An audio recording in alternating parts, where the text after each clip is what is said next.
Dans cet exemple, on vous demande de calculer la limite après avoir déterminé les conditions d'existence. Donc, première étape, ici on voit qu'on a un dénominateur de la forme x carré moins 4 qui doit être différent de 0. Deux façons d'aborder une équation du second degré. Soit vous vous souvenez que c'est une différence de 2 carrés qui donc peut s'exprimer comme x moins 2 fois x plus 2 différent de 0. Soit vous isolez le x carré en disant que ça doit être différent de 4. Ce qu'il y a, c'est que si vous choisissez la deuxième méthode, il faut bien se dire qu'un carré est positif, est toujours positif, mais en réalité, x doit être différent de sa racine carrée positive, mais aussi de sa racine carrée négative, puisqu'un négatif au carré est positif. Donc x est différent de plus ou moins 2.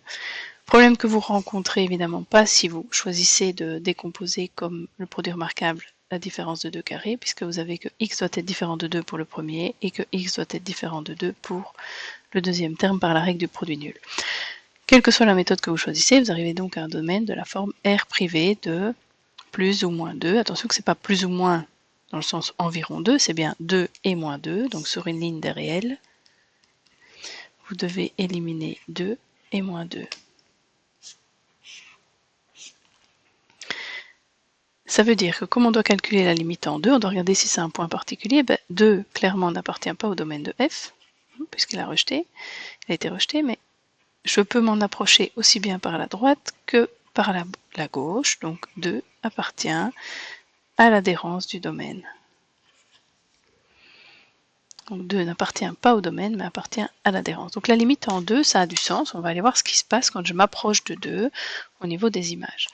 La deuxième étape, elle consiste donc à remplacer x par 2. Donc on va avoir moins 2 fois 2 au cube plus 7 fois 2 moins 3 sur 2 au carré moins 4. Donc ça fait moins 2 fois 8 moins 16 plus 14 moins 3, ça fait moins 5 sur 0. On est bien dans le cas de figure où la limite de l'inverse s'annule.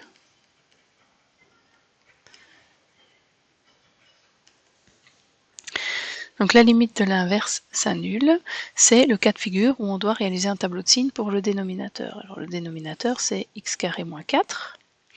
On sait que x carré moins 4 est une parabole, puisque c'est du second degré.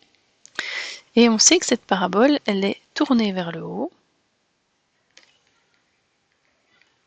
Parce que si on regarde le coefficient de x carré, donc ici devant, même s'il n'a rien d'écrit, c'est sous-entendu que c'est un 1, donc car le a est positif. Donc car a est plus grand que 0. Parabole tournée vers le haut qui s'annule, et on ne va pas refaire les calculs, elle s'annule en 2 et en moins 2, on vient de le faire dans les conditions d'existence, qui s'annule en plus ou moins 2, donc on a comme racine par ordre croissant moins 2 et 2 et 0, et si c'est une parabole tournée vers le haut, une petite esquisse nous montre qu'on a affaire à un graphique qui ressemble à ceci.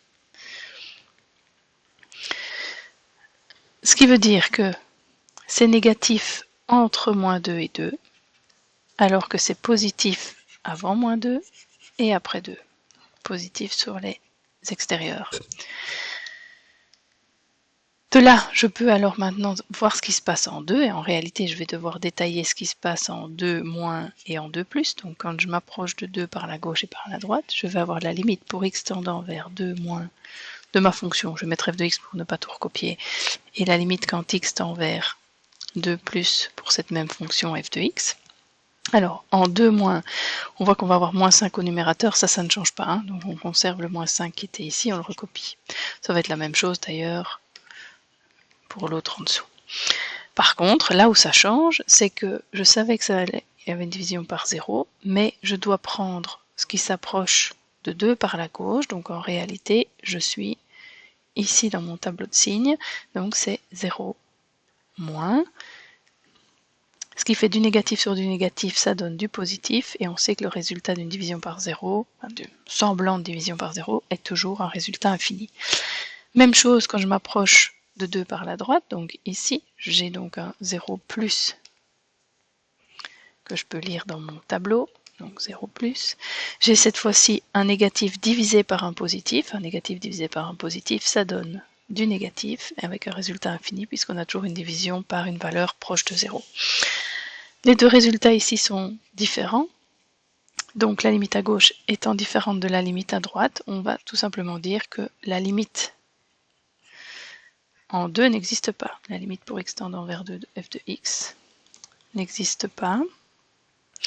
Mais il y a d'office une asymptote verticale en x égale 2, ce qui veut dire que je peux faire maintenant une esquisse